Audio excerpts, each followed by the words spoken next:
ఇక మీకు ఆ సారు గురించి చెప్పాలంటే సారుకు నాకు అనుబంధం. ఫస్ట్ టైం మేము ఆల్ ఇండియా లెవెల్లో very important persons IAS IPS political MLAs ఎంపీస్తోని బాంబేలో ఒక మీటింగ్ పెట్టారు. మన స్టేట్ నుండి వారి అబ్బాయి, నేను, ఐలాపురం రాజా గారు, మేము నలుగురం ఆ మీటింగ్కి వెళ్ళాం. అక్కడ మేము 3 days కలిసి ఉన్నాం అక్కడ. ఆ తర్వాత రెండవది ఇదే మన మొల్ల జయంతి ప్రోగ్రామ్కి రవీంద్రబాద్ పెట్టినప్పుడు వారిని కూడా గెస్ట్కి ఇన్వైట్ చేశాను. సో వారికి ఉన్న అనుబంధం నాకు ఇది. ఎందుకంటే వారు పెద్దవారు, వారితో మాట్లాడిన నాకు కొద్ది భయం ఎక్కువ. ఎందుకంటే ఎప్పుడు కూడా పెద్దవారిని నేను ఎక్కువ గౌరవిస్తుంటా.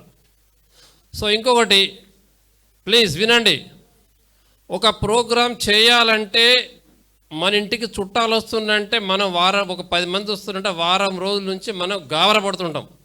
ఇది అరేంజ్ చేయాలి, అది అరేంజ్ చేయాలి, చేయకుండా మరి వాళ్ళు ఏమంటారు వీళ్ళు ఏమంటారు అని. సో ఇలాంటి ప్రోగ్రాము చేయాలంటే దీనికి 3 ఉంటాయి. ఒక ప్రోగ్రాం చేయాలంటే ఒక ఫస్ట్ ప్లానింగ్, తర్వాత ఫైనాన్స్, మూడవది ఎగ్జిక్యూషన్. పర్ఫెక్ట్ ప్లాన్ చేయాలి, దాని ప్రకారం ఎంత డబ్బు అవుతుంది అది కూడా దాన్ని మనం సమకూర్చుకోవాలి. ఆ తర్వాత ఈ ప్లానింగ్ డబ్బులంత మాత్రాన there is no use, program success చేయలేము. దాన్ని నిర్వహించే వ్యక్తులు కూడా కావాలి. సో ఈ మూడిట్లో ప్లానింగ్ అంటే నేను చేసుకుంటాను, కానీ ఫైనాన్స్ కావాలి. డబ్బు లేకుండా అవుతుంది ఏదైనా పని అవుతుందా చెప్పండి? ఈరోజు ప్రోగ్రామ్ మినిమం 2 lakhs అబోవ్. నేనేంటంటే ఫస్ట్ మాకు హాల్ కావాలి. హాల్ సూటబుల్ అయితేనే మేము ప్రోగ్రామ్ పెడతాం. సో మేమేమన్నామంటే ఇక్కడ అక్కడ దాదాపు మేము మ్యాక్సిమం ట్రై చేసాం. ఇక్కడ రమణ గారితో ఇక్కడ ఈ హాల్ ఆ హాల్ అక్కడ టీజీ వెంకటేష్ అని చెప్పారు, అవన్నీ చూసాము. సో తర్వాత ఫైనల్గా అన్నీ చూసిన తర్వాత నేను సార్తో మాట్లాడాను. సార్ ఇలా మేము ప్రోగ్రాం పెడదాం అనుకుంటున్నాం. సో ఇక్కడ ఒక టీజీ వెంకటేశ్వర హాల్ అన్నట, సార్ కొద్దిగా మీరు మాట్లాడండి అని చెప్పాను.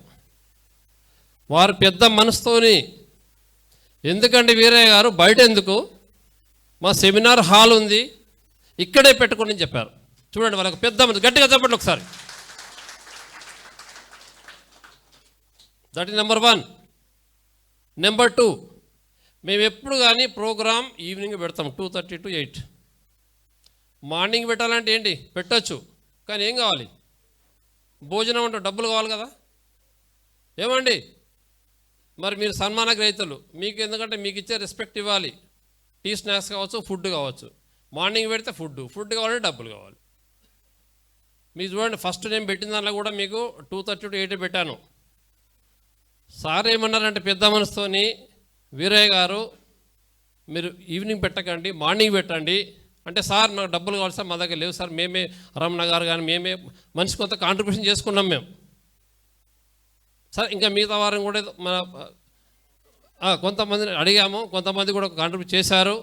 సరే అప్పుడు ఏమవుతుంది సార్, వీరయ్య గారు బయట వద్దు భోజనం నేను పెడతా అని చెప్పారు. గట్టిగా ఒకసారి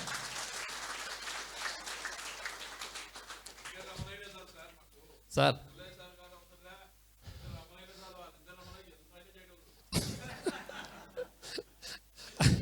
చూడండి, ఈరోజు మనకు ఒక మంచి విందు, తర్వాత hall, water, tea snacks, everything మొత్తం సార్ గారు మొత్తం ప్రొవైడ్ చేశారు. వారి ఒక పెద్ద, నేను అడిగిన వెంటనే పెద్ద మనసు చేసుకొని మనకి ఇన్ని సౌకర్యాలు వారు మనకు కల్పించినందుకు గట్టిగా మరొకసారి చెప్పండి వారికి. Thank you.